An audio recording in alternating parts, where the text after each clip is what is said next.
Observe o que é que está acontecendo lá em cima agora. Nesse instante aqui que nós estamos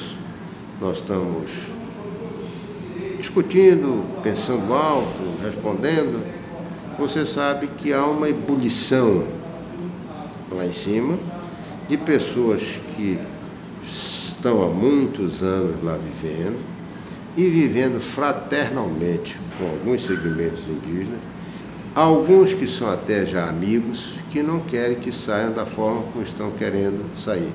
A grande pergunta que eu faço, Luiz Margarida, é a seguinte: a quem aproveita isso?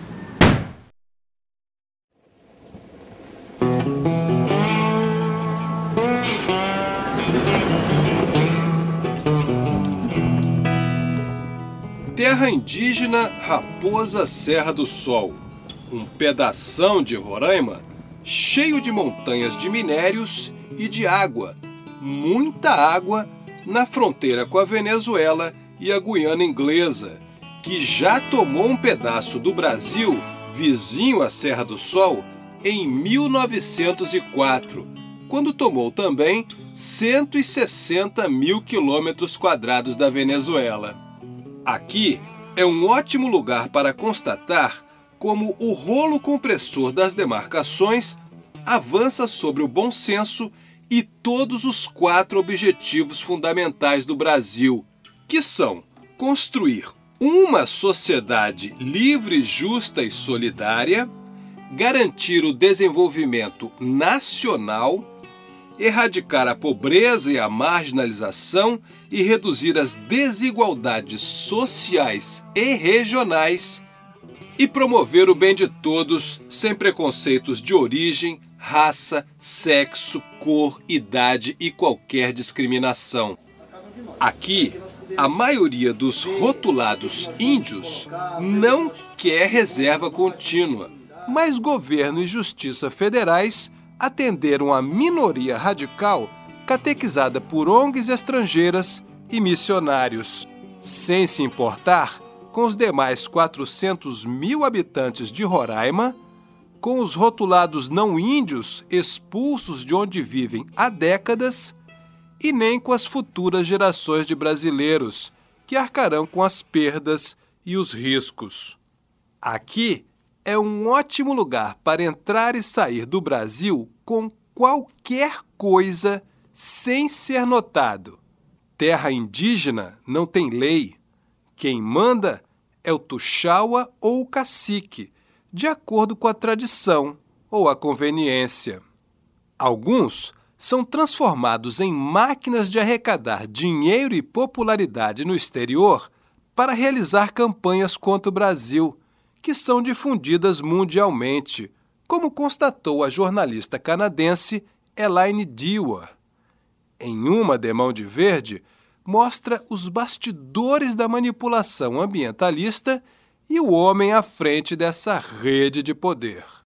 Maurice Strong, el hombre que creó toda esta ideología del aquecimiento global, de la cuestión de la camada de ozono, y él mismo, y ahí se muestra en ese libro, cómo fue manufacturado esto. Y utilizaron un medio, avanzaron en un medio que los simples mortales no tenían acceso, que era la Internet. Ellos tomaron la Internet y tomaron la delantera. Después la propia Internet permitió el contradictorio, mas ellos tomaron.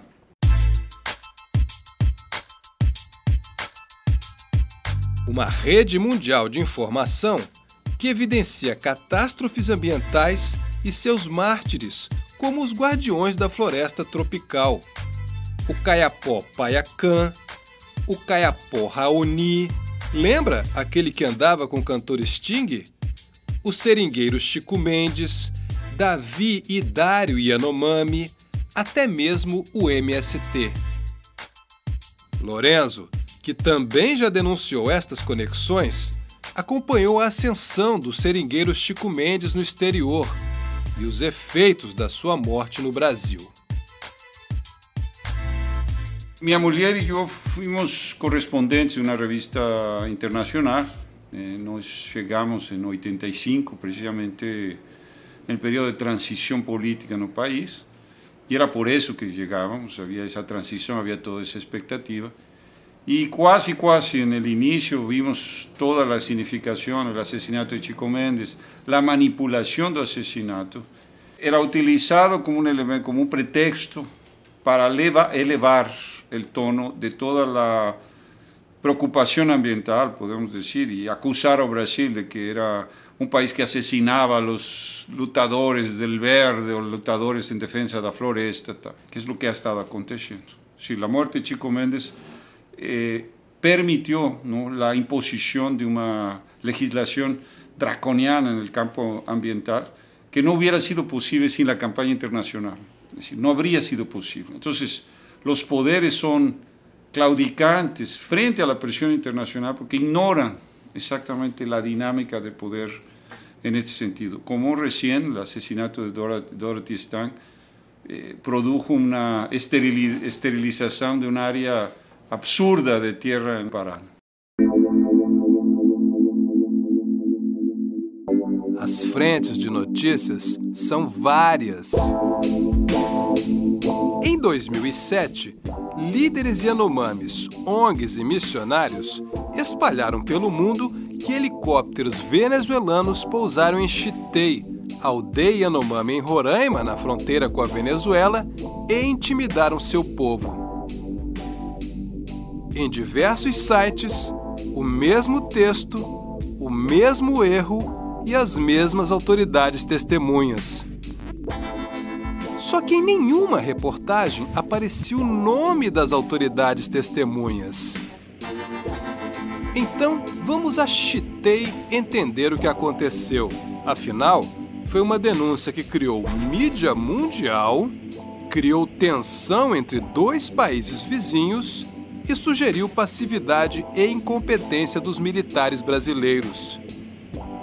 Além de reforçar que o Brasil não consegue impedir que os malvados e destruidores garimpeiros cheguem até o ouro que está espalhado pelas imensas, isoladas, proibidas e subhabitadas terras indígenas da Amazônia. Chitei fica num bico do Brasil, colado na fronteira com a Venezuela. Tão colado que aqui do Brasil é possível ver a pista de pouso dos venezuelanos. Uma região onde montanhas e nuvens tornam o voo arriscado. O GPS informa que estamos próximo a Chitei. Mas cadê? Onde é que pousa? É preciso procurar uma brecha nas nuvens e ir tateando por entre as encostas até visualizar a pista de Chitei. Outro ótimo lugar do Brasil para entrar e sair com qualquer coisa sem ser notado, nem pelos radares.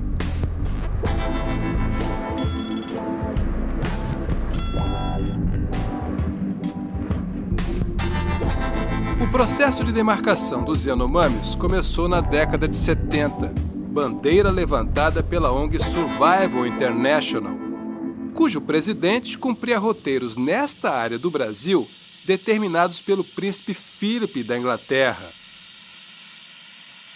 Chegaram a ser expulsos daqui na época.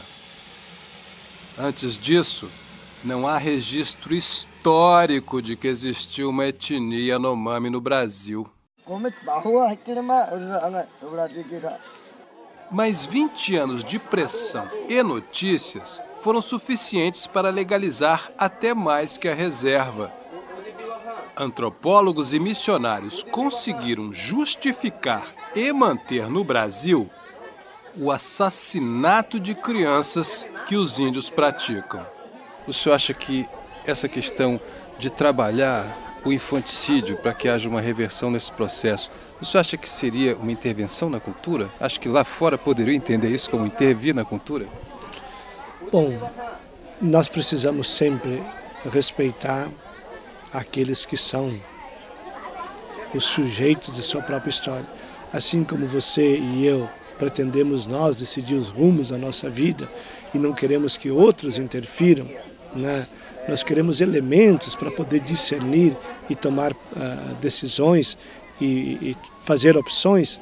É preciso também que as comunidades indígenas, independente da etnia e de qualquer parte do mundo, possam fazer o processo aonde elas sejam as sujeitas de sua própria caminhada, onde elas vão fazendo o processo à luz também de elementos que os ajude a discernir e a tomar os rumos que sejam mais condizentes com o mundo que se vive.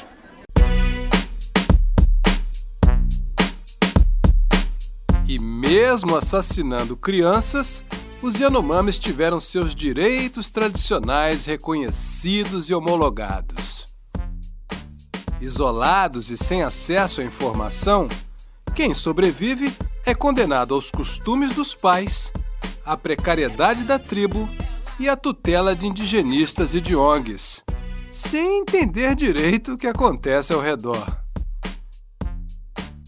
E para manter as tradições, o braço brasileiro da Survival conseguiu para os Yanomamis o Pico da Neblina e 9,5 milhões de hectares. Isso no lado do Brasil. Antropólogos conseguiram provar que 6.700 pessoas precisavam de uma área maior do que Portugal, onde vivem, muito bem obrigado, quase 11 milhões de habitantes. A Venezuela teve que ceder uma área equivalente, repetindo assim o que aconteceu aos dois países em 1904. E para acelerar a retirada dos brasileiros intrusos, ecoou pelo mundo que garimpeiros massacraram Yanomamis próximo a Chitei. Pura estratégia. Tudo começou quando esta missionária, subordinada à Diocese de Roraima, escreveu a FUNAI informando que índios não queriam voltar para suas malocas porque souberam que garimpeiros estavam matando até as crianças do local. E a partir desta frase, um escândalo internacional se formou. O Brasil foi censurado e punido pelo genocídio aos índios. Garimpeiros foram caçados como bichos, exterminados ou condenados a anos de prisão. As provas que a FUNAI e 2 índios viram nunca apareceram. Nem os corpos decapitados, que índios afirmam ter cremado e guardado em cestas sagradas. Histórias até bem piores que a dos helicópteros em Chitei, que antropólogos, missionários, ambientalistas e seus tutelados propagam periodicamente em turnês pelo exterior. Foi tudo uma conversa falsa, né? Nenhum helicóptero, desde a minha época, desde quando eu sou chefe de posto aqui há 6 anos, que nunca pousaram por aqui. Eles passam aqui sim por cima. Tem vezes que passam aqui 3, 4 vezes por dia nesses helicópteros, mas não chegaram a aterrissar. Não, senhor, aqui não te ideia não. Mesmo porque aqui onde a gente está é um bico, entendeu? Então eles, para não fazer a volta por lá, eles atravessam aqui. Eles cruzam aqui para não ter que fazer a volta, é um bico, faz isso. Estas histórias não surgem à toa. Elas seguem as diretrizes defendidas há décadas pelo Conselho Mundial de Igrejas. Observe outros 2 itens da estratégia. É preciso infiltrar missionários e contratados, inclusive não religiosos, em todas as nações indígenas. Aplicar o plano de base das missões que se coaduna com a presente diretriz.